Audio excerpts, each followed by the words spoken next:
চট্টগ্রাম থেকে যোগ দিচ্ছেন সহকর্মী আব্দুল্লাহ রাকিব।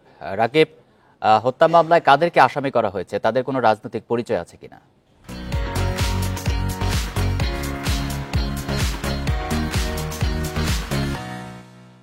হত্যা মামলা আসলে এই প্রশ্নটি আমরা পুলিশকে জিজ্ঞেস করেছিলাম, কিন্তু পুলিশ বলছে কোনো ধরনের রাজনৈতিক পরিচয় তোমরা এখন পর্যন্ত পাননি। তবে তারা হয়তো রাজনৈতিক সংশ্লিষ্টতা থাকতে পারে, সেই বিষয়টি আরও বেশি তদন্ত করা হচ্ছে।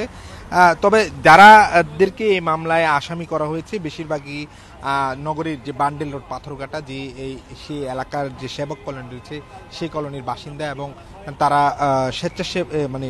সেবকের কাজে নিয়োজিত থাকেন যথারীতি।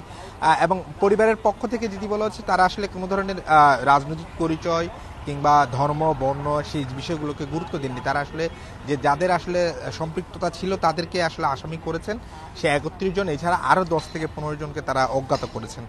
পুলিশের পক্ষ থেকে আমরা পুলিশকে জিজ্ঞেস করেছিলাম যে আসলে এখানে বড় একটি প্রশ্ন, সেটি হচ্ছে চিন্ময় কৃষ্ণ দাসকে আসামি করা হয়েছে কি হয়নি কেন। পুলিশ বলছে আসলে সেটি তদন্তের কোনো পর্যায়ে যদি সেটি তার সংশ্লিষ্টতা থাকে সেক্ষেত্রে তার নাম হয়তো অন্তর্ভুক্ত করা হবে, অন্যথায় আসলে তাকে এখন পর্যন্ত কোনো মামলায় এখনো আসামি করা হয়নি বা গ্রেফতার বা আটক কোনোটি দেখানো হয়নি।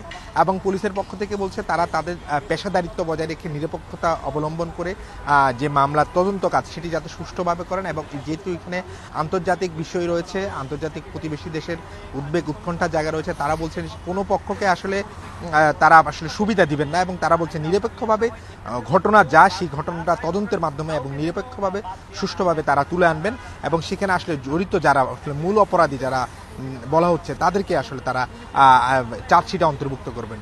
তো এখন পর্যন্ত পুলিশ বলছে যে মামলা পরিবারের পক্ষ থেকে যে মামলাটি করা হয়েছে সে মামলায় যাদেরকে আসামি করা হয়েছে তার মধ্যে 7 জনের নাম ইতিমধ্যে পুলিশ যে 9 জনকে এই মামলায় এই ঘটনায় সরাসরি সম্পৃক্ত বলছেন তাদের নামও রয়েছে। ফলে বাকি যে 2 জনের অতিরিক্ত রয়েছেন সেই 2 জনের আসলে সম্পৃক্ততা পুলিশের বলছে আছে। তবে পরিবারের পক্ষ থেকে যে মামলাটি করা হয়েছে সেই মামলায় আসলে তাদের নাম এখনো দেওয়া হয়নি। তবে পুলিশ বলছে তদন্তে তাদের সংশ্লিষ্টতা বেরিয়ে আসবে, সেক্ষেত্রে হচ্ছে যে তাদেরকে আসামি হিসেবে অন্তর্ভুক্ত করা হবে। ইতিমধ্যে এই 7 জনকে এই মামলায় গ্রেফতার দেখানো হবে বলে আমাদেরকে পুলিশের যিনি মুখপাত্র তিনি জানিয়েছেন। চট্টগ্রাম থেকে জানাচ্ছেন সহকর্মী আব্দুল্লাহ রাকিব।